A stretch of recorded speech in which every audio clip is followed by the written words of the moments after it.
할렐루야. 이제 찬바람이 아침 저녁으로 시원하게 불고 한 주간 있으면 또 우리 고유의 명절인 추석입니다. 그래서 사람들이 이즈음이면 많이들 신앙적으로 어떤 분들은 뭐 선산에 올라가야 되느냐, 또 집안에서 제사를 지내는데 어떻게 해야 되느냐, 그런 문제에 봉착하고는 하지요. 그래서 오늘 말씀을 바른 신앙이라는 제목으로 설교를 드릴까 합니다. 본문은 골로새서 2장 16절로 23절의 말씀입니다. 제가 봉독하도록 하겠습니다. 그러므로 먹고 마시는 것과 절기나 초하루나 안식일을 이유로 누구든지 너희를 비판하지 못하게 하라. 이것들은 장래의 일의 그림자이니 몸은 그리스도의 것이니라. 아무도 꾸며낸 겸손과 천사 숭배를 이유로 너희를 정죄하지 못하게 하라.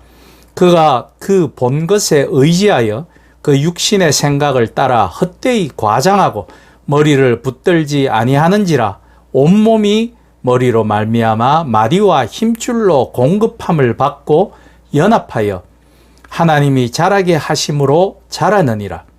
너희가 세상의 초등학문에서 그리스도와 함께 죽었거든 어찌하여 세상에 사는 것과 같이 규례에 순종하느냐. 곧 붙잡지도 말고 맛보지도 말고 만지지도 말라 하는 것이니 이 모든 것은 한때 쓰이고는 없어지리라. 사람의 명령과 가르침을 따르느냐. 이런 것들은 자의적 숭배와 겸손과 몸을 괴롭게 하는 데는 지혜 있는 모양이나 오직 육체 따르는 것을 금하는 데는 조금도 유익이 없느니라. 아멘. 우리가 신앙생활을 하다 보면 해야 될 것과 하지 말아야 할 것, 즉 은혜와 율법과 삶의 지침 등에 대해 많은 오해와 판단착오들이 생기고 만들어지기도 합니다. 특히 어떤 목회자들은 복음과 더불어 어떤 율법적인 행동이 선행되어야 구원받는다고 가르치기까지도 하죠. 이는 초대교회 때에는 더욱 성행하였습니다.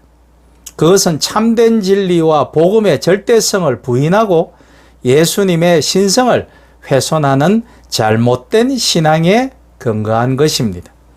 초대교회 당시 율법주의를 내세우던 거짓 교사들은 먹고 마시는 문제와 유대인들의 절기나 성의를 지키는 문제로 신앙과 구원 여부를 저울질하며 신자들을 자기들 임의로 판단하여 정죄하였고 그것으로 자신들의 사리사욕을 채우는 데 이용하였죠.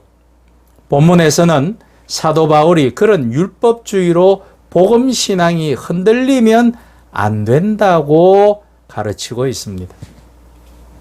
오늘날에도 많은 신자들이 율법과 복음에서 방황하는 모습을 보게 됩니다. 그렇다면 예수 그리스도를 향한 우리의 신앙은 어떻게 진짜와 가짜, 율법주의적인 것과 복음을 구별할 수 또는 분별할 수 있을까요?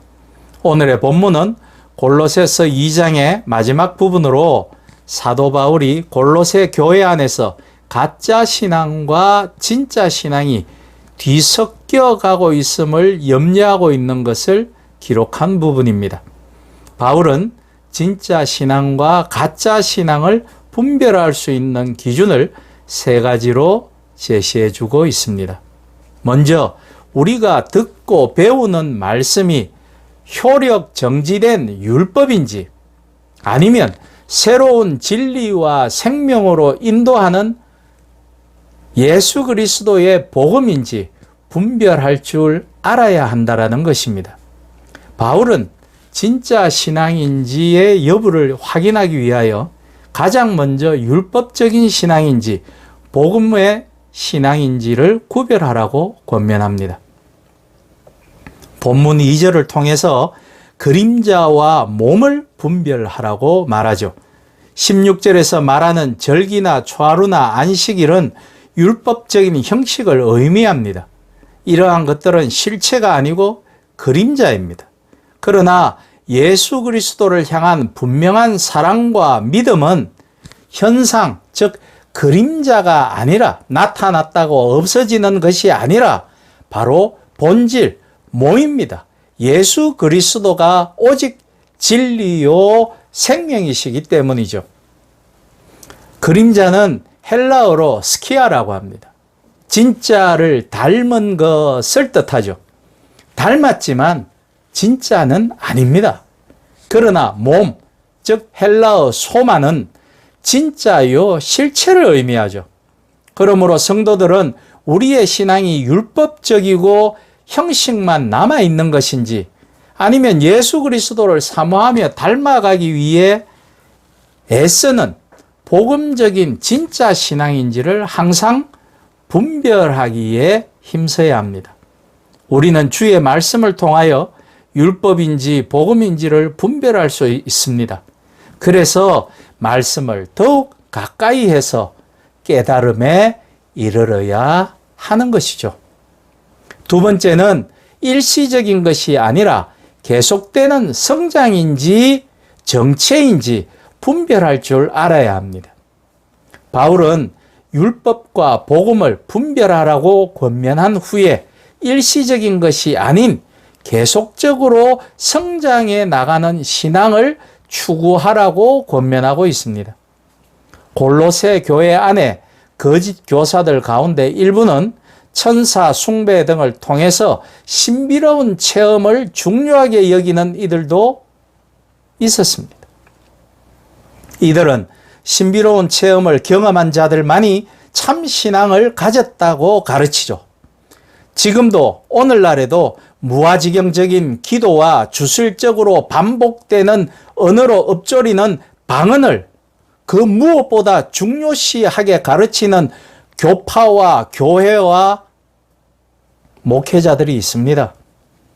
이 모두가 신비주의적인 신앙 체험을 강조하는 것입니다. 그러나 바울은 이 같은 일시적인 신비 체험은 신앙의 본질이 아니라고 말합니다. 바울이 말하는 신앙의 본질은 신앙의 성장에 있는 것입니다. 19절에서 바로 바울은 그 점을 강조하고 있죠.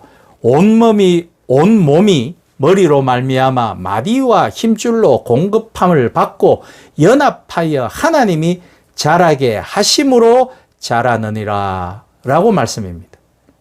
바울은 진정한 신앙은 하나님이 자라게 하시고 그 은혜를 힘입어 계속해서 성장해 나가야 한다라고 말합니다.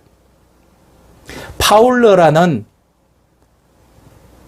기독교 윤리학자가 있습니다. 그가 신앙의 발달 단계라는 이론을 제시하였는데 0단계부터 7단계에 이르는 신앙의 발달 단계가 있습니다. 그런데 한국 교회의 성도들을 그 이론에 맞추어 분류해보면 대부분이 청소년적 신앙 단계인 3단계나 4단계에 머물러 있다고 합니다. 그래서 바울은 이미 2000년 전쯤에 우리들에게 신앙의 성장을 하라고 권면하였는지도 모르겠습니다. 일시적인 감정이나 신비로움에 도취되어 그것만을 추구하는 신앙이 아니라 계속해서 그리스도의 장성한 분량까지 자라가는 신앙이 참 신앙인 것입니다. 그러므로 나의 신앙이 신비로운 체험만을 추구하는 신앙인지 아니면 어제보다 오늘 조금 더 말과 행동과 우리의 삶에서 예수를 닮아가는 성장하고 있는 신앙인지를 살펴보시기를 바랍니다. 바른 신앙은 하나님의 은혜를 힘입어 매일 조금씩 예수를 닮아 성장하는 신앙입니다. 그것이 바로 제자도인 것이죠. 마지막으로 형식적 금욕인지 성령의 절제된 열매인지를 분별할 줄 알아야 합니다. 마지막으로 바울은 교회 안의 거짓 교사들이 형식적인 금욕을 강조하고 있다는 사실을 경계하고 있습니다. 21절과 22절을 보십시오. 곧 붙잡지도 말고 맛보지도 말고 만지지도 말라 하는 것이니 이 모든 것은 한때 쓰이고는 없어지리라. 사람의 명령과 가르침을 따르느냐? 바울이 꾸짖는 이 같은 신앙은 헬라 철학 가운데 금욕주의적인 그 철학을 바탕으로 한 사상들을 가리킵니다. 금욕주의적인 헬라 철학은 육체적인 것은 무조건 악하기 때문에 모두 다 버려야만 한다고 말합니다. 이것이 이원론이며, 즉 육체는 악하고 영은 선하다라는 것이죠. 이게 이원론이고, 그 이원론이 영지주의라는 이단을 탄생시켰던 것입니다. 그래서 영지주의는 예수님은 육이 아니라 오직 영이라고 이야기하는 이단 사상에 이르는 것입니다. 그래서 이들은 세상적인 것은 아예 쳐다보지도 말라고 가르치고 있습니다. 그러나 이 같은 형식적인 금욕주의는 바른 신앙이 아니며 초등학문과도 같은 어리석은 것입니다. 하나는 알고 둘은 모른다라는 것이죠. 하나님은 이 세상의 모든 것을 우리를 위해 창조하셨고 우리에게 그것을 맡기시면서 청지기의 지위를 허락하셨습니다. 그러므로 세상의 것을 무조건 악한 것으로 보고 멀리하는 것은 하나님의 명령을 어기는 것이 됩니다. 오히려 성령의 열매들 가운데 하나님께서 주신 아름다운 모든 것들을 내가 충분히 누릴 수 있지만 예수를 닮아가기 위해 포기하는 것과 같은 절제의 열매를 맺어가야 한다라는 것입니다. 몸이 엄청나게 불어나가는데도 운동은 하지 않고 무조건적으로 먹고 수없이 우리 주변에서 넘쳐나는 음식 쓰레기를 보십시오. 한쪽은 음식이 풍성해서 버리고 한 나라에서는 먹을 것이 없어 야생에서 자라나는 풀을 끓여 먹다가 죽어가는 이런 이율배반적인 이 세상을 우리 그리스도인들이 바로잡아야 하는 것 아니겠습니까? 내가 절제함으로써 그들을 위해 헌금할 수 있고 헌신할 수 있는 그런 삶을, 그런 절제된 열매를 맺어야 한다는 것입니다. 그래서 여러 가지 봉사기구들을 통해서 굶주린 아이들을 돕는 행위는 그리스도인들의 의무인지도 모르겠습니다. 신앙인들은 때로 금욕을 함으로써 자기 스스로 만족감을 느끼고 다른 사람보다도 우월하다라는 교만한 마음을 가질 수도 있습니다. 그것이 마치 바리새인들과도 같은 것이죠. 그러나 절제는 예수를 닮아가는 일이기에 더욱더 겸손해지고 낮아지는 삶의 자세를 취하는 것을 의미합니다. 그래서 바울은 바른 신앙은 금욕이 아닌 절제의 열매를 맺어야 한다고 말하고 있는 것입니다. 그것이 바른 사회, 그러한 행동을 절제의 열매를 추구하는 삶의 행동을 통해서 바른 사회, 바른 경제, 바른 정치를 만드는데 바로 우리 기독교인들이 헌신하게 하는 것입니다. 그러니 이제 무엇보다 진짜를 구별할 수 있어야 합니다. 세상에 수없이 많은 가짜 종교, 가짜 목회자, 사꾼들이 존재합니다. 그러니 오늘 내 신앙은 무엇에 치우쳐 있는지, 곰곰이 돌아볼 수 있으시길 바랍니다.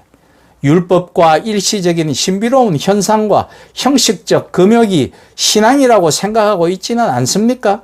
술 한잔 안 먹고 담배 한 대 안 피운다고 그게 그리스도인이 아닙니다. 그것은 구원과 하등에 상관이 없습니다. 며칠 기도원에 가서 금식하고 기도했다고 마치 내가 이 세상의 모든 진리를 깨우친 것처럼 교만하게 행동하는 것, 그것과 구원은 아무런 상관이 없습니다. 진정한 복음과 계속적인 신앙의 성장, 그리고 성령의 절제의 열매를 맺으며 참 신앙의 길을 걸어가고 있는지 돌아보아야 합니다. 이제 말씀을 맺겠습니다. 하나님께 바른 신앙, 참 신앙을 분별해낼 수 있는 지혜를 달라고 우리는 기도해야 합니다. 그리고 지혜의 말씀을 사모해야 합니다. 그리하여 그 말씀을 통해 우리는 그리스도의 성장의 그리스도께서 기뻐하시는 분량까지 성장하여야 합니다. 바울이 건면한 것과 같이 올바른 복음의 신앙을 지켜가며 오늘도 예수님의 장성한 분량에까지 자라가는 성숙된 신앙으로 이제는 단계를 옮겨가는 한국 교회와 여러분과 제가 되실 수 있기를 주님의 이름으로 부탁드립니다. 아멘.